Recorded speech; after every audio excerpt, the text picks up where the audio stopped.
നമസ്കാരം. സിഗ്നേച്ചറിൽ ഇന്നത്തെ അതിഥി വരവറിയിക്കാനുള്ള ഒരു വരവാണ്. ഇതിനു മുമ്പും ഒരുപാട് പ്രാവശ്യം നമ്മുടെ സോഷ്യൽ മീഡിയ പ്ലാറ്റ്ഫോമുകളിലൂടെയും അതല്ലെങ്കിൽ നമ്മുടെ റേഡിയോയിലൂടെയൊക്കെ വളരെ സുപരിചിതനായ, ഖത്തറിലുള്ള എല്ലാവർക്കും വളരെ സുപരിചിതനായ ചന്ദ്രമോഹൻ സാർ. സാർ നമസ്കാരം. നമസ്കാരം. സാറിന് വിളിക്കുന്ന ഒരു ഭയങ്കര ബുദ്ധിമുട്ടാണ്.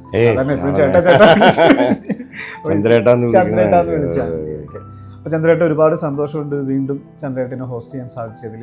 ഈ റേഡിയോ സുനോ എന്ന് പറയുന്നത് എൻ്റെ ഒരു സെക്കൻഡ് ഹോമാണ്. കാര്യം ഞാൻ എന്ത് കലാപ്രവർത്തനം ചെയ്യുന്നു, സംഗീതമാകട്ടെ, ആൽബമാകട്ടെ, അല്ലെങ്കിൽ എൻ്റെ മ്യൂസിക് ഷോ ആകട്ടെ, അതിനെല്ലാം ആദ്യം തുടക്കം കുറിക്കുന്നത് റേഡിയോ സുനോ. ഇവിടെ വന്ന് അനുഗ്രഹം വാങ്ങിയിട്ടാണ് ഞാൻ തുടങ്ങാറ്. ഓക്കെ. അപ്പം എന്തായാലും ഇപ്പോൾ ഈ വരവിലൊരു വലിയ ഉദ്ദേശമുള്ളത് നമുക്ക് എല്ലാവർക്കും അറിയാവുന്നത് പോലെ തന്നെ ജോജു നായകനായി എത്തുന്ന ഷാജി കൈലാസ് ചിത്രം തിയേറ്ററുകളിലേക്ക് എത്തുന്നു. അപ്പോൾ എബ്രഹാം പോൾ എന്നൊരു മനോഹരമായ വേഷം ചന്ദ്രേട്ടനും അതിൽ ചെയ്തിട്ടുണ്ട്. എങ്ങനെയുണ്ടായിരുന്നു ആ ഒരു എക്സ്പീരിയൻസ്? എങ്ങനെയുണ്ടായിരുന്നു? ഷാജി കൈലാസിന്റെ കൂടെ ഞാനിത് രണ്ടാമത്തെ പടമാണ്. ശരിക്കും പറഞ്ഞാൽ എൻ്റെ ഒരു ഗുരുനാഥനാണ് ഷാജി കൈലാസ്. കാര്യം കടുവ എന്ന സിനിമയിലാണ് ആദ്യമായിട്ട് ഞാൻ വെള്ളിത്തിരയിൽ ഞാൻ എൻ്റെ സ്വന്തം വീരം എന്ന സിനിമ നിർമ്മിച്ചപ്പോഴും അതിൽ ഞാൻ അഭിനയിച്ചില്ല. പക്ഷെ അങ്ങനെ അന്ന് തോന്നിയില്ല, അഭിനയിക്കാൻ തോന്നിയില്ല. പിന്നീട് എപ്പോഴും ഈ ഷാജി കൈലാസ് എന്നെ കാണുമ്പോഴൊക്കെ ചേട്ടാ ഒരു ദിവസം ഞാൻ വിളിക്കും, വരണം. അങ്ങനെയാണ് കടുവയിൽ ചാൻസ് കിട്ടുന്നത്. പക്ഷെ അന്ന് എന്നോട് കഥയൊന്നും പറഞ്ഞില്ല, ഞാൻ എന്താ ക്യാരക്ടർ ഒന്നും ചോദിച്ചില്ല. സത്യം പറഞ്ഞു, എന്നോട് ഇത്ര മാത്രം പറഞ്ഞു, കോസ്റ്റ്യൂംസ് ഉണ്ടെങ്കിൽ ഇവിടെ നമ്മൾ തരും, പക്ഷെ ഇനി ബോഡി ഫിറ്റ് അങ്ങനെയൊക്കെ ആഗ്രഹം ഉണ്ടെങ്കിൽ ഒരു MLA-യുടെ ഡ്രസ്സാണ്, മുണ്ട്, ഇത് കരുതിക്കൊള്ളാൻ പറഞ്ഞു. അത്ര മാത്രമേ പറഞ്ഞുള്ളൂ. ഞാൻ ചെന്ന് അന്ന് രാവിലെ ലൊക്കേഷനിൽ ചെല്ലുമ്പോഴാണ് ഇതാണ് ക്യാരക്ടർ, ഈ ഡയലോഗ് ഇന്നാ പിടിച്ചോന്നും പറഞ്ഞ അങ്ങനെ തരുന്നത്. എനിക്കതിൽ ഏറ്റവും സന്തോഷം തോന്നിയതെന്ന് വെച്ച് കഴിഞ്ഞാൽ എൻ്റെ സിനിമ ജീവിതത്തിൽ ആദ്യത്തെ ക്ലാപ്പ് അടിക്കുന്നത് ഫസ്റ്റ് സീൻ രാജുവിൻ്റെ കൂടെയാണ്. അപ്പം മനസ്സിന് ഏറ്റവും സന്തോഷമായിരുന്നു. കാര്യം ഷാജി കൈലാസ് എന്ന് പറഞ്ഞ എൻ്റെ ഹൃദയത്തോട് ഏറ്റവും ചേർന്ന് നിൽക്കുന്ന വ്യക്തിയുടെ സിനിമയിൽ അതുപോലെ തന്നെ ഫാമിലി ആയിട്ടും എല്ലാം അറിയാമല്ലോ, എല്ലാവരും അടുപ്പമുള്ള രാജുവിൻ്റെ കൂടെ ഫസ്റ്റ് എന്താ പറയുക സ്ക്രീൻ സ്പേസ് കിട്ടുക എന്ന് പറയുന്നത് അതൊരു അനുഗ്രഹം പോലൊക്കെയാണ്. അപ്പൊ ഇപ്പോ അതിനുശേഷം എനിക്ക് രണ്ടാമത് വന്ന സിനിമ ബൾട്ടി ആയിരുന്നു. അല്ല, ഹൃദയപൂർവ്വമായിരുന്നു മൂന്നാമത്തെ പടമായിരുന്നു. അത് സത്യനന്ദിക്കാണ്. അത് ഞാൻ കൊച്ചിയിലുണ്ടായിരുന്നപ്പം ജസ്റ്റ് ഒരു കണ്ടുകൂട്ടിയപ്പോഴത്തേക്ക് ഒരു ദിവസം എന്നോട് പറഞ്ഞു നാളെ ലൊക്കേഷനിലോട്ടൊന്ന് പോകാന്ന് ചോദിച്ചു. ചുമ്മാ ഞാനങ്ങനെ ചെന്നപ്പം അങ്ങനെ വലിയ പ്രത്യേകിച്ച് മേക്കപ്പ് ഒന്നും ചെയ്തില്ല. ഞാൻ ഒരു ബാങ്കിൽ പോവായിരുന്നു മീറ്റിങ്ങിന്. അപ്പൊ തന്നെ പുള്ളി പിടിച്ചു നിർത്തി അവിടെ നിൽക്കുമെന്ന് പറഞ്ഞ് നിർത്തി അഭിനയിപ്പിച്ചപ്പോ സിദ്ദിഖ വന്നു. സിദ്ദിഖിന്റെ കൂടെ ആണ് അങ്ങനെ ഒരു ഹോസ്പിറ്റലിലെ ഒരു സീൻ, അത് PRO ആയിട്ട് ഒരു സീൻ, അങ്ങനെ രണ്ടോ മൂന്നോ ഡയലോഗ് ഉണ്ട്, അതേപോലെ. അത് കഴിഞ്ഞ് പിന്നെ ഒരു ഹോസ്പിറ്റലിനകത്ത് ഒരു സീനും. അങ്ങനെ ഒരുപാട് നാളെ ശേഷം നല്ലൊരു ഹിറ്റ് മൂവി, ഒരു ഫാമിലി ഒരു എന്റർടൈൻമെന്റ് വന്നതാണ്. അപ്പൊ അത് കഴിഞ്ഞ ശേഷമാണ് ബൾട്ടി അഭിനയിച്ചത്. ഇപ്പൊ നമ്മുടെ എബ്രഹാം പോളിൽ എത്തി നിൽക്കുന്നു. അതെ അതെ അതെ. ആ ഒരു എങ്ങനെ കഥാപാത്രത്തെ കുറിച്ച് എന്തെങ്കിലും പറയാൻ പറ്റുമോ? കഥാപാത്രത്തെ കുറിച്ച് ഒരു ഹോം സെക്രട്ടറി ആയിട്ടാണ്. പിന്നെ കഥയെപ്പറ്റി സത്യം പറഞ്ഞാൽ എനിക്കറിയില്ല. കാര്യം ഇവരുടെ എല്ലാം അങ്ങനെയാണല്ലോ, നമ്മൾ ഈ മെയിൻ ആയിട്ടുള്ള ലീഡ് റോൾ ചെയ്യുന്നവർക്ക് മാത്രമേ ഇതിന്റെ കഥയെപ്പറ്റി ഒരു ഫുൾ രൂപം കിട്ടുന്നു. എനിക്ക് തോന്നിയത് മലയാള സിനിമയിൽ എപ്പോഴും ഈ ജോജു ജോർജ് എന്ന് പറയുന്ന ആള് ഒരൊറ്റ കൊമ്പനായിട്ട് ഇങ്ങനെ മാറി നിൽക്കണ പോലെ എപ്പോഴും തോന്നിയിട്ടുള്ളത്. അതെ. എങ്ങനെയുണ്ടായിരുന്നു? ഞാന് ഒരു കാര്യം ഉറപ്പാണ്, ഇത് ജോജു ജോർജിനെ സംബന്ധിച്ചിടത്തോളം ഇതൊരു പൊൻതൂവലായിരിക്കും. ഓക്കെ. ഞാനിത് ഡബ് ചെയ്യുന്ന സമയത്ത് കുറച്ച് സീൻ കണ്ടായിരുന്നു. അപ്പൊ ആ പടത്തിന്റെ ഒരു എന്താ പറയാ ഫീല് കിട്ടി, പവർ എനിക്ക് ഇവിടുത്തെ കിട്ടി, ഫീല്. അപ്പൊ എനിക്ക് മനസ്സിലായി ഇതൊരു അടുത്ത കാലത്ത് ഇറങ്ങാൻ പോകുന്ന ഒരു ഹിറ്റ് പടത്തിലൊന്ന്. അപ്പൊ എനിക്ക് ഏറ്റവും വലിയ സന്തോഷം എന്ന് വെച്ചാൽ അതിലൊരു ഭാഗമാകാൻ പറ്റി എന്നുള്ളതാണ്. ഈ ജോജുവിന്റെ കാര്യം പറഞ്ഞ പോലെ തന്നെ മറ്റൊരു ഒറ്റക്കൊമ്പൻ മുരളി ഗോപി. അതൊക്കെ ഒരു എന്താ പറയാ ഡിക്ഷണറിയാണ്. ഈ ആക്ടിങ് പഠിക്കണം എന്ന് നമുക്ക് തോന്നുന്നവർക്ക് അതൊക്കെ അദ്ദേഹത്തിന്റെ ആ ഓരോ, ഞാൻ അതിനു വേണ്ടിയിട്ട് ഒരു ദിവസം മുമ്പേ പോയി. എൻ്റെ ഷൂട്ട് തുടങ്ങുന്നതിന് ഞാൻ ഷാജിയോട് ചോദിച്ചു നാളെ ആരുടെയൊക്കെയാണ് ചോദിച്ചപ്പോൾ എന്നോട് പറഞ്ഞു മുരളിയുടെയൊക്കെ എടുക്കാം. അപ്പോൾ ഞാനും വരുമെന്ന്. അങ്ങനെ ആ ഷൂട്ട് അദ്ദേഹത്തിൻ്റെ അഭിനയം കാണാൻ വേണ്ടി മാത്രം ഞാൻ ഒരു ദിവസം മുമ്പേ പോയി. കാര്യം അതൊക്കെ കണ്ടു പഠിക്കേണ്ടതാണ് ശരിക്കും പറഞ്ഞാൽ. എന്തൊരു പവർഫുൾ ആണെന്നൊരു ആക്ട് ചെയ്യുമ്പോഴൊക്കെ ഉള്ള ഒരുപാട് പഠിക്കാനുണ്ട് നമുക്ക്. എന്നാൽ ഒരു വളരെ സൈലന്റ് ആയിട്ട് വളരെ ഇതായിട്ട് മെച്യൂർഡ് ആയിട്ടുള്ള, പിന്നെ അതിനകത്തൊരു വേഷം അങ്ങനെയാണ്, പവർഫുൾ ക്യാരക്ടറാണ് ഇതിനകത്തൊരു വേഷം. ഇപ്പൊ തീർച്ചയായിട്ടും സിനിമകളുടെ ഒരു രീതി എന്ന് പറഞ്ഞാൽ ഇപ്പോൾ സ്ക്രീനിൽ കാണുന്നത് ആഘോഷമാക്കി കാണുന്ന സിനിമകളാണ്. ഇപ്പോൾ എനിക്ക് തോന്നുന്നു ഈ സിനിമയൊക്കെ നമ്മളെപ്പോഴും പറയില്ല, ഒരു മസ്റ്റ് നിങ്ങൾ തിയേറ്റർ എക്സ്പീരിയൻസ് ആണ് വരുന്നത്. അതിന്റെ ട്രെയിലറൊക്കെ കാണുമ്പോൾ നമുക്ക് അങ്ങനെയാണ് ശരിക്കും ഇതൊരു തിയേറ്റർ എക്സ്പീരിയൻസ് തന്നെയായിരിക്കും. കഴിഞ്ഞ വർഷം തോന്നുന്നു ഷാജി കൈലാസിന്റെ ബർത്ത്ഡേക്ക് പുള്ളിയുടെ അസിസ്റ്റന്റ് ഡയറക്ടേഴ്സ് എല്ലാം കൂടെ ഒരു വീഡിയോ ഇറക്കിയായിരുന്നു. അപ്പോൾ അതിനകത്ത് കുറേ ഡയലോഗൊക്കെ ഉണ്ട്. അപ്പോൾ അതിൽ നമ്മുടെ ബി ഉണ്ണികൃഷ്ണൻ പറഞ്ഞൊരു വാചകമുണ്ട്, അതായത് തിയേറ്ററുകളിൽ പൂരപ്പറമ്പാക്കാൻ ഷാജി കൈലാസിനോടോളം വേറൊരു മറ്റൊരു ഡയറക്ടർ ഇല്ല എന്ന് പറഞ്ഞു. അത് ശരിയാണ്. കാര്യം ഓർക്കുന്നുണ്ടോന്ന് അറിയത്തില്ല, നമ്മൾ കോവിഡ് കഴിഞ്ഞതിന് ശേഷം വന്ന ഒരു സിനിമ തിയേറ്ററിലോട്ട് റിലീസായ ഒരു ഒരുപാട് തിയേറ്ററുകളിലേക്ക് റിലീസായ ഒരു പടമാണ് കടുവ. അതായത് കോവിഡ് കഴിഞ്ഞ് തിയേറ്ററുകളിലേക്ക് ആൾക്കാർ കൂടുതൽ എത്തിയ ഒരു പടമാണ് കടുവ. അത് ശരിക്കും ഒരു ആഘോഷമായിരുന്നു തിയേറ്ററിൽ. ഒരു എൻ്റെ ഷാജി കൈലാസ് എന്ന് പറയുമ്പോഴത്തേക്ക് അറിയാമല്ലോ, പുള്ളിയുടെ ഒരു അതിൻ്റെ പഞ്ച് ഡയലോഗുകൾ. പിന്നെ മറ്റേ പൃഥ്വിരാജ് ഒരു ഇൻ്റർവ്യൂവിൽ പറയുന്നത് ഞാൻ കേട്ടു, അതായത് ഈ ഡയലോഗ് ഷൂട്ട് ചെയ്യാൻ ഷാജി കൈലാസിനോട് മറ്റാരും ഇല്ലെന്നാണ് ഞാൻ ആ പുള്ളിയുടെ ഇൻ്റർവ്യൂ കേട്ടത്. കാര്യം നമ്മളിപ്പോൾ കേട്ട സുരേഷ് ഗോപിയുടെ ഡയലോഗുകളും കിങ്ങിലെ മമ്മൂട്ടിയുടെ ഡയലോഗ് ഇതെല്ലാം നോക്കിക്കഴിഞ്ഞാൽ ഓർമ്മയുണ്ടോ ഈ മുഖം എന്നൊക്കെ അതൊക്കെ ഷൂട്ട് ചെയ്യുന്ന അത് പ്രത്യേക കഴിവാണ് ഷാജിയുടെ ഒരു.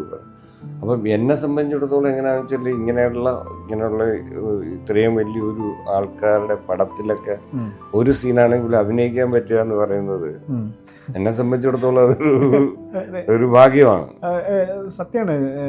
ചന്ദ്രേട്ടൻ പറയുമ്പോഴാണ് ഷാജി സാറിന്റെ ഡയലോഗുകളില്ലേ ശരിക്കും പറഞ്ഞാൽ ഈ അഴിച്ചിട്ടിരിക്കുന്ന മുഖമുണ്ടല്ലോ, ഇതൊക്കെ നമ്മൾ ചില എവിടെയൊക്കെ നിത്യജീവിതത്തിൽ ആദ്യമൊക്കെ പറഞ്ഞു പോലെ, പക്ഷെ അത് പിന്നെ അതൊരു മാസായിട്ട് മാറിയല്ലേ നരസിംഹത്തില് ഓരോ ഡയലോഗുകൾ അത് അങ്ങനെ എടുത്തു, ഏത് പടം വേണം എടുത്തോളൂ, അതിൻ്റെ അകത്ത് ഒരു ഡയലോഗ് അതൊരു മാസ് ഇതായിട്ട് നമ്മുടെ നിത്യജീവിതത്തിന്റെ ഭാഗമായിട്ട് അതിനെ പിന്നീട് ആൾക്കാർ അത് ഏറ്റെടുക്കുകയാണ്.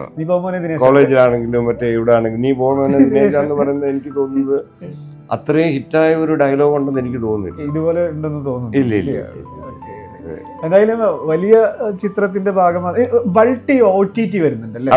അത് ഏത് ദിവസമായിരുന്നു? അത് ജൂലൈ 10th, അതായത് ഈ വെള്ളിയാഴ്ച ദിവസം. അത് കുറച്ച് വൈകി, പക്ഷെ അത് സോണി ലൈവിലാണ് വരുന്നത്. അപ്പൊ അതാണ് ഞാൻ ഇപ്പൊ ഈ ജൂലൈ മാസത്തിൽ എന്നെ സംബന്ധിച്ചിടത്തോളം ഒരു ഭയങ്കര സന്തോഷമുള്ള ഒരു മാസം. അത് എന്തോ ഒരു കോയിൻസിഡൻസ് പോലെ 2022 ആദ്യമായിട്ട് ഞാൻ അഭിനയിച്ച സിനിമ കടുവ ഇറങ്ങിയതും ജൂലൈ 7th അപ്പൊ ഇപ്പൊ ഈ ഷാജി കൈലാസിന്റെ അടുത്ത പടം വരവ് ഇറങ്ങുന്ന ജൂലൈ 16th അപ്പൊ അതിനോട് ചേർന്ന് തന്നെ ജൂലൈ 10th ഞാൻ അഭിനയിച്ച ബൾട്ടി അത് OTT-ലോട്ടും വരികയാണ്. അപ്പൊ ഈ ജൂലൈ മാസം ഒരു എന്താ പറയാ, ബൾട്ടിയൊക്കെ ഒരുപാട് നമുക്കും സന്തോഷാഭിമാനമൊക്കെ തരുന്ന സിനിമയും അതിന്റെ പിന്നിൽ പ്രവർത്തിപ്പ സന്തോഷനെ പോലെ സന്തോഷ് ടിക്കുരുള്ള അദ്ദേഹമായിരുന്നു അതിന്റെ പ്രൊഡ്യൂസർ. അപ്പൊ അതൊക്കെ നമുക്കും സന്തോഷം നൽകുന്നു. പിന്നെ ഇപ്പൊ അതാണ് ഞാൻ പറഞ്ഞത്, പിന്നെ ഞാനൊരു സ്വന്തം സഹോദരനെ പോലെ സ്നേഹിക്കുന്ന ഒരാളാണ് സന്തോഷ് കുരുള്ള. അതുപോലെ തന്നെ ബിനു പ്രൊഡ്യൂസർ. അതെ. അപ്പൊ അവരുടെ കൂടെയൊക്കെ ഞാൻ അഭിനയിക്കാൻ ചെല്ലുമ്പോൾ അവരുടെ സെറ്റിലൊക്കെ ഒരു ഫിലിം അഭിനയിക്കാൻ ചെല്ലുന്ന പോലെ തോന്നുന്നില്ല. കാര്യം അത് ട്രീറ്റ്മെന്റ് അവർ എനിക്ക് തരുന്ന ട്രീറ്റ്മെന്റ് അല്ല. കാര്യം അവർ ഡെഫിനറ്റ്ലി പ്രൊഡക്ഷൻ ടീം, നമുക്കിപ്പോൾ ഡയറക്ടർ ആണെങ്കിലും അസിസ്റ്റന്റ് ഡയറക്ടർ ആണെങ്കിലും അതുപോലെ തന്നെ ഷാജിയുടെ പടത്തിൽ ചെല്ലുമ്പോഴൊക്കെ അങ്ങനെ ഒരു ഇതുണ്ട്. കാര്യം ഞാൻ അങ്ങനെ പോകാറുള്ളൂ. കാര്യം കുറെ എനിക്ക് തോന്നുന്ന ചന്ദ്രേട്ട അതില് ചിലവർ സിനിമകളിലേക്ക് എത്തുന്നത് ഭയങ്കരമായിട്ടുള്ള കഠിനാധ്വാനം, പരിശ്രമം, കുറേ അങ്ങനെ നടന്നു ഇങ്ങനെ നടന്നു എന്നല്ലോ. ചിലർക്ക് ഭാഗ്യം ഉണ്ടാവും, ചിലർക്ക് കഴിവിനോടൊപ്പം തന്നെ അവരുടെ കോണ്ടാക്ട്. സിനിമയിൽ ഇതൊക്കെ വലിയ ഇമ്പോർട്ടൻ്റ് ആണ് സത്യം പറഞ്ഞാൽ. അതെ. കാര്യം ഞാൻ അങ്ങനെ ഒരു വലിയ കഴിവുള്ള ഒരാളാണെന്ന് വിശ്വസിക്കുന്ന ആളല്ല ഞാൻ. പിന്നെ എപ്പോഴൊക്കെയോ എന്തൊക്കെയോ കുറച്ച് നാളിൽ ഇങ്ങനെ ഡ്രാമയൊക്കെ അഭിനയിച്ചതിൻ്റെ ചെറിയൊരു അംശം ഇത് കിടക്കുന്ന കാരണം. പക്ഷേ ഇതൊരു വെറും ഭാഗ്യം തന്നെയാണ് സത്യം പറഞ്ഞാൽ. ഭാഗ്യമാണ്. കാര്യം എനിക്ക് ഇൻഡസ്ട്രിയിൽ ഇപ്പം ഞാൻ വീരം എന്നുള്ള സിനിമ നിർമ്മിക്കുന്നതിന് മുമ്പ് തന്നെ ഇൻഡസ്ട്രി എല്ലാവരും അറിയും, ഒരുപാട് പേരെ അറിയാം എനിക്ക്. അപ്പോഴൊന്നും അവരൊക്കെ ചിലപ്പോൾ ചുമ്മാ പറയും, കാണുമ്പോൾ പറയും അടുത്ത പടത്തിൽ ലാൽ ജോസ് അറിയാമല്ലോ, ലാൽ ജോസുമായിട്ട് ഞാൻ വളരെ അടുത്ത ബന്ധമുള്ള ആളാണ്. ഈ വീരം നിർമ്മിക്കുന്നതിന് മുമ്പേ അറിയാം. അപ്പം ചില സ്ഥലത്ത് കാണുമ്പോൾ പറയും, എടാ ഞാൻ വിളിക്കും വരണം കേട്ടോ എന്ന് പറയും. പക്ഷെ അങ്ങനെ പോകാറില്ല. ഞാൻ പറഞ്ഞ് ചിലപ്പോൾ നമുക്ക് പറ്റില്ല എന്നുള്ള ഒരു തോന്നലുകൊണ്ടായിരിക്കും. സമയം ശരിയാവണം, അവിടുത്തെ ഇവിടത്തെയൊക്കെ സമയം. അതെ അതെ, ബിസിനസിലെ കാര്യങ്ങൾ, ബിസിനസിന്റെ കാര്യം നോക്കണം. ശരിക്കും പറഞ്ഞാല് ചന്ദ്രേട്ടന്റെ ഒരു റിട്ടയർമെന്റ് ലൈഫിലാണ് സിനിമ വന്നതെന്ന് എനിക്ക് തോന്നി. കറക്റ്റ് ആണ്, ഇല്ലേ? അതെ അതെ അതെ. ആദ്യ സിനിമ ബാങ്കിൽ ജോയിൻ ചെയ്ത് റിട്ടയർ ചെയ്യുന്നതിന് ഒരു വർഷം മുമ്പായിരുന്നു ആ സിനിമ, ആദ്യ സിനിമ. കാര്യം പിന്നീട് ഞാൻ ബിസിനസ്സിലോട്ട് മാറിയപ്പം കുറച്ച് ടൈം എനിക്ക് എക്സ്ട്രാ ഉണ്ടായിരുന്നു. അപ്പോൾ അങ്ങനെയാണ് ഞാൻ ഇങ്ങനെ സിനിമ ഇങ്ങനെ വിളിക്കുമ്പോൾ വളരെ അടുത്ത സുഹൃത്ത്, ഞാൻ ഒരു ക്രൂ നോക്കിയിട്ടാണ് സാധാരണ ഞാൻ പോകാറ്. അതായത് വളരെ അടുത്ത, എനിക്കങ്ങനെ വലിയ റോൾ വേണമെന്ന് അങ്ങനെ ഒരു നിർബന്ധമൊന്നുമില്ല, അങ്ങനെ നിർബന്ധം പിടിക്കാൻ പറ്റത്തുമില്ല. തീർച്ചയായിട്ടും ഒരു പ്രൊഡ്യൂസറായ അത്രയും വീരം പോലെയുള്ള ഒരു വലിയ സിനിമ പ്രൊഡ്യൂസ് ചെയ്യുകയും ഒത്തിരി പ്രോജക്റ്റുകളിൽ ഭാഗമാവുകയും ചെയ്യുന്ന ആൾക്ക് എപ്പോഴെങ്കിലും സിനിമയിലേക്കുള്ള എൻട്രി എളുപ്പമാണ്. തീർച്ചയായും അതെ. പക്ഷെ നമുക്ക് എന്താണെന്ന് വെച്ച് കഴിഞ്ഞാൽ ഞാൻ നോക്കിയിട്ട് ഒന്ന് ആ ക്രൂ നല്ല നമുക്ക് മാനസികമായിട്ട് ഇടപെടാൻ പറ്റിയതാണ്. പിന്നെ നമുക്ക് നോക്കുന്നത് ഒരുപാട് ലൊക്കേഷൻസ് ഉണ്ടെങ്കിൽ നമുക്ക് ബുദ്ധിമുട്ടായിരിക്കും. അതെ. പിന്നെ ചെറുതാണെങ്കിലും ക്യാരക്ടർ ഒരു ഇമ്പോർട്ടൻ്റ് ആ പടത്തിൽ എന്തെങ്കിലും, അല്ലാതെ ഒരു പോയിട്ട് നമുക്ക് കാര്യമില്ല, നമ്മൾ ശ്രദ്ധിക്കപ്പെടണം. അതെ അതെ അതെ. അതോടൊപ്പം തന്നെ ഈ അടുത്ത ദിവസങ്ങളിൽ അല്ലെങ്കിൽ കഴിഞ്ഞ മാസം നമ്മൾ കണ്ട ഒരു വീഡിയോ ഉണ്ടായിരുന്നു, 9 minutes ഒരു സിനിമ, സിക്സ്ത് സെൻസ്.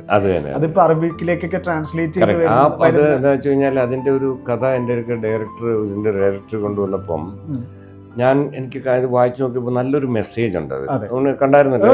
അതെ. അപ്പോൾ അതിൽ സോഷ്യൽ കമ്മിറ്റ്മെന്റ് ഉള്ള ഭയങ്കര ഒരു നല്ല മെസ്സേജ് ഉണ്ട്. അപ്പോൾ അത് ആക്ച്വലി എന്നെ അഭിനയിക്കാനായിട്ട് കൊണ്ടുവന്നതല്ല, അതെ അതെ, പടം നിർമ്മിക്കാനായിട്ട് കൊണ്ടുവന്നതാണ്. പക്ഷെ ഞാനപ്പം അതിൻ്റെ കഥയിൽ ഞങ്ങൾ ഇരുന്നൊന്ന് വർക്കൗട്ട് ചെയ്ത് നോക്കി, അതിനൊന്ന് ഷോർട്ട് ചെയ്തൊക്കെ നോക്കിയപ്പോൾ വിചാരിച്ചു നല്ലതാണല്ലോ. പക്ഷെ എനിക്ക് ഇഷ്ടം തോന്നിയാന്ന് വെച്ചാൽ അത് ഒരു 7 മിനിറ്റേ ഉള്ളൂ പടം. പക്ഷെ ഞാൻ അതിനകത്ത് നമുക്ക് ഏറ്റവും വലിയ സന്തോഷം എന്ന് വെച്ചാൽ സമൂഹത്തിന് നമുക്കൊരു നല്ല മെസ്സേജ് കൊടുക്കാൻ പറ്റുന്നതാണ്. അപ്പോൾ ഇത് കണ്ടിരുന്ന ഒരു ഓഫീസർ, നമുക്ക് പരിചയമുള്ള ഒരു ഓഫീസർ, ട്രാഫിക്കിൽ ബന്ധമുള്ള ആളാണ്. അപ്പോൾ എന്നോട് പറഞ്ഞു, ഇത് എന്തുകൊണ്ട് നീ ഒന്ന് ഇത് അറബിക്കിൽ ഒന്ന് ഡബ് ചെയ്തിട്ട്, ഇത് വളരെ ഇമ്പോർട്ടൻ്റ് ആണല്ലോ, അതായത് സോഷ്യൽ പ്രാധാന്യമുള്ള ഒരു വിഷയമാണ്, അതായത് എസ്പെഷ്യലി റോഡ് ട്രാഫിക്കിനെ സംബന്ധിച്ചുള്ള ഒരു മെസ്സേജ് ഉള്ള സംഭവമാണ്. അപ്പം അത് അറബിക്കിൽ ഡബ് ചെയ്ത് കഴിഞ്ഞാൽ അവർക്കിത് അവരുടെ പ്ലാറ്റ്ഫോമിലിടാം. പിന്നെ അവർക്കിതൊരു അവരുടെ എല്ലാ സെക്ഷനിലും ഇത് ചെയ്യാം. പിന്നെ അത് ഞാൻ നോക്കിയപ്പോൾ നമുക്ക് നല്ലതാണ്, നമുക്കൊരു അപ്രീസിയേഷൻ കിട്ടുമല്ലോ. നമ്മൾ ഇത്ര നാൾ ഈ രാജ്യത്ത് നിന്നിട്ട് ഈ രാജ്യത്തിൻ്റെ ഒരു നിയമവ്യവസ്ഥയ്ക്കൊരു മെസ്സേജ് കമ്മ്യൂണിറ്റി കൊടുക്കാൻ പറ്റിയാൽ അതൊരു നമ്മുടെ സോഷ്യൽ കമ്മിറ്റ്മെൻറ്റിൻ്റെ ഒരു ഭാഗമാണല്ലോ. അപ്പോൾ അങ്ങനെ അതിപ്പം മിക്കവാറും ഒരാഴ്ച എൻ്റെ ഫ്രണ്ട് രഞ്ജിത്ത് കട്ടാരയിലുണ്ട്, അപ്പം പുള്ളി സഹായിക്കുന്നുണ്ട് എന്നെ. അവിടുത്തെ ഡ്രാമ ആർട്ടിസ്റ്റിനെ വെച്ച് തന്നെ, ഇവിടുത്തെ ഖത്തറി ഡ്രാമ ആർട്ടിസ്റ്റിനെ വെച്ച് തന്നെ, പിള്ളേരെല്ലാം ഫ്രണ്ട്സാണ്. അപ്പൊ അവരെ കൊണ്ടെല്ലാം അവർക്ക് ഇഷ്ടപ്പെട്ടു.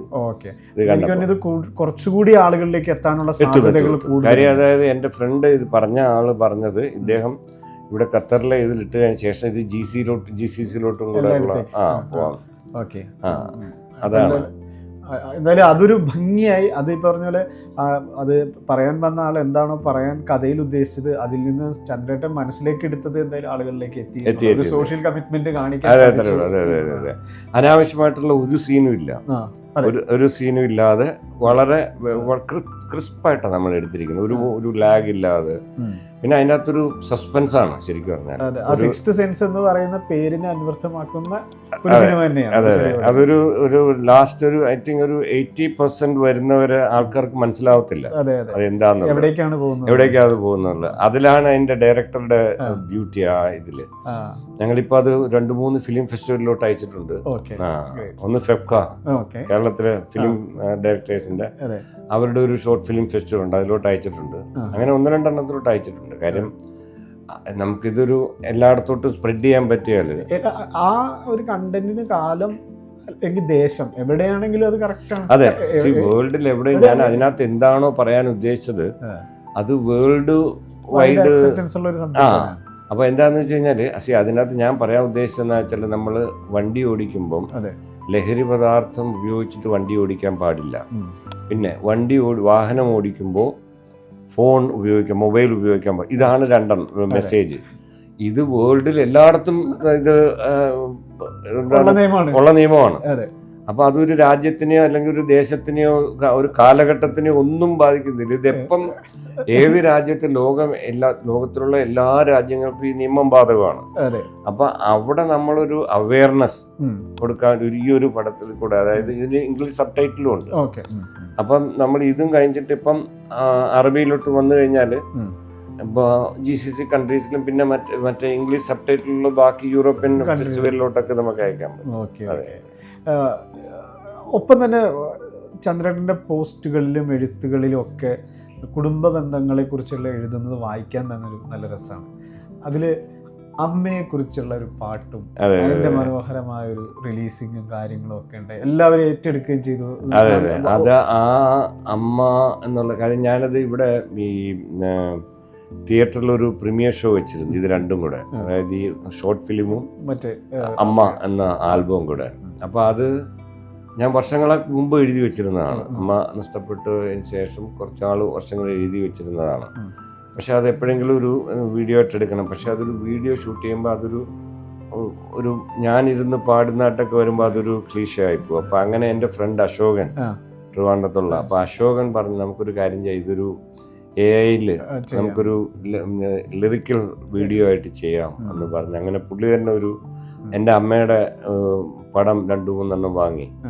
അങ്ങനെ എന്നിട്ട് വേറെ കുറെ അമ്മമാരുടെയൊക്കെ ഇട്ടിട്ട്, പക്ഷെ അത് വളരെ മനോഹരമായിട്ട് വന്നു. കാര്യം അന്ന് ഈ ഫിലിം, ഷോർട്ട് ഫിലിമും ഈ അമ്മ എന്നുള്ള ആൽബവും നമ്മളുടെ അന്നിവിടെ പ്രീമിയർ ഷോയിൽ റിലീസ് ചെയ്തെങ്കിലും എല്ലാവരും ഏറ്റെടുത്തത് അമ്മ എന്നുള്ള ആൽബം. കാര്യം അവിടെ വന്നവരെല്ലാം പറഞ്ഞു വെച്ചാൽ അമ്മ നഷ്ടപ്പെട്ട ഒരു വ്യക്തിക്ക് പെട്ടെന്ന് കണക്റ്റ് ആവും. അത് കണ്ണ് നനയാതെ ഇറങ്ങിപ്പോകാൻ പറ്റില്ല എന്നാണ് അന്ന് വന്ന് എല്ലാവരും പറഞ്ഞത്. അതെനിക്കൊരു വേറൊരു ഗുണം കിട്ടി. അതിൻ്റെ തൊട്ട് പിറ്റേ ദിവസം മദേഴ്സ് ഡേ ആയിരുന്നു. അപ്പം ഞാൻ ചന്ദ്രകല അച്ഛൻ്റെ യൂട്യൂബ് ചാനൽ ഇട്ടു. എന്നത് എനിക്ക് തോന്നുന്നു ഒരു 224,000 വ്യൂസ് ഉണ്ട് അതിൽ. വളരെ പെട്ടെന്ന് അതാ മദേഴ്സ് ഡേയുടെ അന്ന് ആളുകൾ അതേപോലത്തെ കണ്ടന്റുകൾ യൂട്യൂബിലൊക്കെ തിരയും ഇതിലോട്ട് പോയി. അങ്ങനെയാണ് പെട്ടെന്ന് ഞാൻ തന്നെ അതിശയിച്ചു പോയി. ഇത്രയും പെട്ടെന്ന് ഈവൻ ഷോർട്ട് ഫിലിമും അതെ, ഷോർട്ട് ഫിലിമും ഏകദേശം ഒരു 120 അതിലോട്ടൊക്കെ വ്യൂസ്. അപ്പോൾ എന്തായാലും ചന്ദ്രേട്ടൻ ഒരുപാട് സന്തോഷമുണ്ട്. ഞാൻ വിളിച്ചപ്പോൾ തന്നെ വന്നു. കാരണം ഞാൻ വരവിന്റെ ട്രെയിലർ കണ്ടപ്പോൾ തന്നെ ഞാൻ മനസ്സിൽ വിചാരിച്ചു, എനിക്കറിയാം പടത്തിലേക്ക് അഭിനയിക്കാൻ പോകുന്നുണ്ടെന്നാണ്. അപ്പോൾ വിളിച്ചപ്പോൾ തന്നെ വന്നതിലും ഒരുപാട് സന്തോഷം. ഇപ്പൊ 16-ാം തീയതി ഞാനാണ് നന്ദി പറയേണ്ടത്. കാര്യം എന്താ വെച്ചാൽ ഞാൻ പറഞ്ഞില്ലേ, അതായത് ഇപ്പം ഹൃദയരാഗങ്ങൾ അറിയാലോ, ഖത്തറില് ഒരു എന്താ പറയാ ഇത്രയും സീസൺ നടത്തിയ ഒരു ഷോ ഉണ്ടെന്ന് എനിക്ക് തോന്നില്ല. പിന്നെ എല്ലാവരും എപ്പോഴും ആകാംക്ഷയോട് കാത്തിരിക്കുക എന്നാണ് ഇത് ഹൃദയരാഗങ്ങൾ ചോദിച്ചു അടുത്ത സീസൺ എന്നുള്ളൊരു ഇതാണ്. കാര്യം അത് നടത്തിയതിന്റെ ഒരു സന്തോഷമുണ്ട് എനിക്ക്. 8 സീസൺ നടത്തിയെന്ന് പറഞ്ഞതിൽ അതിൻ്റെ പുറകിൽ ഞാൻ കുറേ ഹാർഡ് വർക്ക് ഉണ്ട്. പക്ഷെ അതിൻ്റെ പാട്ടിൻ്റെ രീതി, അതിൻ്റെ ഓരോ തീമാണല്ലോ. അതെ. അപ്പം ആർട്ടിസ്റ്റുകൾക്ക് വലിയ മാറ്റങ്ങൾ സംഭവിക്കാറില്ല. ഇല്ല. മെയിനായിട്ട് മധു ബാലകൃഷ്ണനാണ്. അപ്പൊ അങ്ങനെ അപ്പൊ ഇതെന്താ ഗുണമെന്ന് വെച്ചാൽ എനിക്ക് എന്തെങ്കിലും അങ്ങനത്തെ ചെയ്തുകൊണ്ടിരിക്കുമ്പോൾ ഉണ്ടല്ലോ, നമ്മളൊരു ലൈഫിൽ ഞാൻ എപ്പോഴും പറയും, നമ്മളിങ്ങനെ നമ്മുടെ ജോലി ഒക്കെ സ്ട്രെസ് ഉണ്ട്, ഒരുപാട് ടെൻഷൻ ഉണ്ട്, അതൊക്കെ ഉണ്ടെങ്കിൽ അതൊക്കെ ഒരു പാർട്ട് ആൻഡ് പാർസൽ ലൈഫ്. പക്ഷെ അതിൻ്റെ കൂട്ടത്തിൽ നമ്മൾ ഇങ്ങനത്തെ എഴുത്തുകൾ, കലാപരമായിട്ടുള്ള ഇങ്ങനത്തെയൊക്കെ നമ്മൾ ചെയ്തു പോകുമ്പോൾ ഉണ്ടല്ലോ, ജീവിതത്തിന് ഒരു അർത്ഥം ഉള്ള പോലെ നമുക്ക് തോന്നും. We feel like we are doing like എന്തോ ഒരു കമ്മിറ്റ്മെന്റ്. തീർച്ചയായിട്ടും. ഇപ്പൊ കലയാണെങ്കിലും ശരി, അല്ലാണെങ്കിലും ശരി, അതിന്റെ ഒരു സോഷ്യലി ആളുകൾക്ക് എന്തെങ്കിലും പ്രയോജനപ്പെടണം. സംഗീതം ആണല്ലോ ആൾക്കാരിലേക്ക് കടന്നു ചെല്ലാൻ, ആൾക്കാരുടെ ഹൃദയത്തിലേക്ക് കടന്നു ചെല്ലാൻ ഏറ്റവും നല്ലൊരു സംഗീതമാണ്. അപ്പൊ അത് ദൈവം സഹായിച്ച് എനിക്ക് അമ്മയുടെ എനിക്കൊരു എഴുതാനുള്ളൊരു കഴിവ് കിട്ടും. അപ്പൊ ഞാൻ അങ്ങനെ കുറെ ആൽബം ചെയ്തിട്ടുണ്ട്, ഡിവോഷണൽ സോങ്സും അല്ലാതെയൊക്കെ ചെയ്തിട്ടുണ്ട്. ചിലതിൽ ഞാനും മധുവും കൂടെ അഭിനയിച്ചിട്ടുണ്ട്. അത് തന്നെ. പിന്നെ ഈ ഇതാണ് ഇപ്പം ലാസ്റ്റ് ഇതാണ് അമ്മ ആൽബം. അതെ. അപ്പോൾ അതും ഭയങ്കര ഹിറ്റായി. അപ്പോൾ ഇനി ഒരു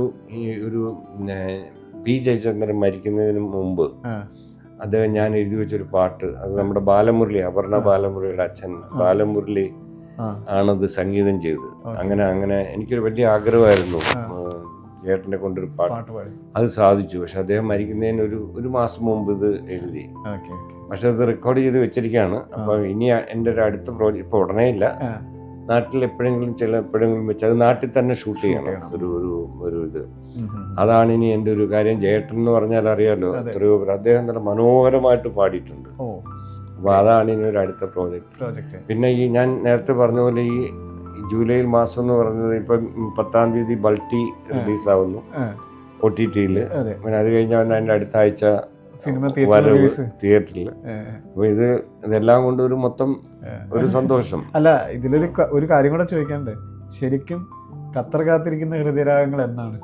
അതിപ്പോ ഒന്നും തീരുമാനിച്ചിട്ടില്ല, ഇതിന്റെ തിരക്കിലായത് അത് കഴിയട്ടെ. പിന്നെ ഇവിടുത്തെ സിറ്റുവേഷൻ അത്ര ശരിയായി വരുന്നതല്ലേ ഉള്ളൂ. പിന്നെ നമുക്ക് നോക്കാം.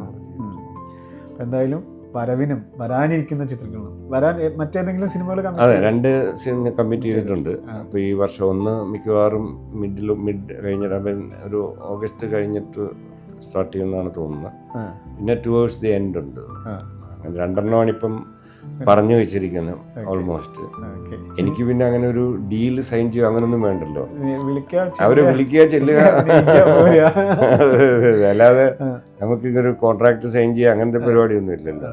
ഞാനിതൊരു ഒന്നിനും ഒരു കോൺട്രാക്റ്റും സൈൻ ചെയ്യാറില്ല, ഒന്നിനും ഇല്ല. എല്ലാ സുഹൃത്ത് ബന്ധത്തിന്റെ പുറത്ത്, ആത്മബന്ധങ്ങളുടെ അതാണ്. സിനിമയൊക്കെ. പിന്നെ എന്താ വെച്ചാൽ ദൈവത്തിനോട് നന്ദി, ഇത്രയും വർഷം ഇവിടെ ജീവിക്കാൻ പറ്റിയത്. ഇവിടെ ഇങ്ങനെ നമുക്കൊരു ജോലി ചെയ്യാൻ പറ്റി, അങ്ങനെ ഒരു ഉള്ളതുകൊണ്ടാണല്ലോ ജീവിതത്തിൽ നമുക്കൊരു പുരോഗതി ഉള്ളതുകൊണ്ടാണല്ലോ. അപ്പോഴാണല്ലോ നമ്മൾ ബാക്കി കാര്യങ്ങളിലേക്ക് വരുന്നത്. ജീവിതത്തിനൊരു നിറം വന്നാൽ അതെ. പിന്നെ അതിന്റെ കൂട്ടത്തിൽ നമ്മളെ ഒരു അധ്വാനിച്ച്, നമ്മൾ വലിയ ആളായെന്നല്ല ഞാൻ പറഞ്ഞത്, പക്ഷെ അത് നമ്മളൊരുപാട് ജീവിതമൊക്കെ ഒന്ന് സെറ്റിലായി കഴിയുമ്പോഴാണല്ലോ നമ്മൾ ഈ അതർ ഇതിപ്പോൾ ആൽബം ആണെങ്കിലും പാട്ടുകളാണെങ്കിലും സിനിമയാണെങ്കിലും ഒക്കെ ഞാൻ അത് കഴിഞ്ഞിട്ടാണ് എൻ്റെ ഒരുമാതിരി ഉത്തരവാദിത്തങ്ങളെല്ലാം ഏകദേശം പൂർത്തിയായി എന്ന് ഒരു മനസ്സിനൊരു ഇത് വന്നപ്പോഴാണ് ഞാൻ ഈ സിനിമ ഇങ്ങനെ വെച്ചത്. പക്ഷെ അതൊരു ഫുൾ ടൈം ആയിട്ട് ഞാൻ എടുക്കുന്നില്ല, വല്ലപ്പോഴും ഇങ്ങനെ. ഞാൻ എന്താണ് പറയുക, എനിക്ക് റേഡിയോസിനോട് നന്ദി എത്ര പറഞ്ഞാലും മതിയാവില്ല. കാര്യം എന്താ വെച്ച് കഴിഞ്ഞാൽ അറിയാമല്ലോ, എല്ലാവരും ഇതിൻ്റെ കൃഷ്ണകുമാർ, കിച്ചു, നമ്മുടെ പ്രിയപ്പെട്ട കിച്ചു, അമീർ, പിന്നെ നമ്മുടെ സതീഷ് ചേട്ടൻ, നിങ്ങൾ, അപ്പുണ്ണി, അത് എല്ലാവരും ഇവിടുത്തെ എല്ലാവരും അറിയാമല്ലോ. ഇതൊരു എൻ്റെ ദോഹയെ സംബന്ധിച്ചുള്ള this is my second home. അപ്പോൾ എന്നെ വിളിച്ചതിൽ ഭയങ്കര സന്തോഷമുണ്ട്. അനുഗ്രഹിക്കുക. ഇനിയുമുള്ള പ്രോജക്റ്റുകളിൽ എല്ലാം ഭംഗിയായിട്ട് നടക്കട്ടെ. അപ്പോൾ ഇനിയും വരണം, അടുത്ത സിനിമകളൊക്കെ റിലീസ്. സാധാരണ ഇപ്പോൾ നമുക്കൊക്കെ നാട്ടിലൊക്കെ ഇരുന്നിട്ടാണ് ഇതുപോലെ ആളുകളോട് സംസാരിക്കാൻ പറ്റും. പക്ഷെ എൻ്റെ സന്തോഷം എന്താണെന്ന് വെച്ചാൽ നമ്മുടെ സ്വന്തം ചന്ദ്രേട്ടനോട്, നമ്മുടെ സ്വന്തം ആളോട്, നമ്മുടെ സ്വന്തം ഓഫീസിലിരുന്ന് വരാനിരിക്കുന്ന സിനിമകളെ കുറിച്ച്, റിലീസാവുന്ന ചിത്രത്തെക്കുറിച്ചൊക്കെ നമ്മുടെ ഖത്തറിലുള്ള നമ്മുടെ പ്രിയപ്പെട്ട പ്രേക്ഷകരോട്, ശ്രോതാക്കളോടൊക്കെ ആ വിശേഷങ്ങൾ പങ്കുവയ്ക്കാൻ സാധിച്ചാൽ എനിക്ക് ഒരുപാട് സന്തോഷം. എല്ലാവരോടും, ഖത്തറിലുള്ളവരെല്ലാവരും ഒരു ചെറിയ അഭ്യർത്ഥന, എല്ലാവരും തിയേറ്ററിൽ പോയിട്ട് സിനിമ കാണുക, വിജയിപ്പിക്കുക, അഭിപ്രായങ്ങൾ നേരിട്ട് വിളിച്ചറിയിക്കുക. അത് ഞങ്ങൾ ഖത്തറുകാർക്ക് മാത്രമാണ് ഒരു ആനുകൂല്യമാണ്. അപ്പം അത് കാണുക. കൂടാതെ ജൂലൈ 10-ാം തീയതി ഇറങ്ങുന്ന OTT-ൽ ഇറങ്ങുന്ന ബൾട്ടി കാണുക, സന്തോഷിന്റെ പടം. അങ്ങനെ സപ്പോർട്ട് ചെയ്തുകൊണ്ടേയിരിക്കുക. തീർച്ചയായിട്ടും. Thank you.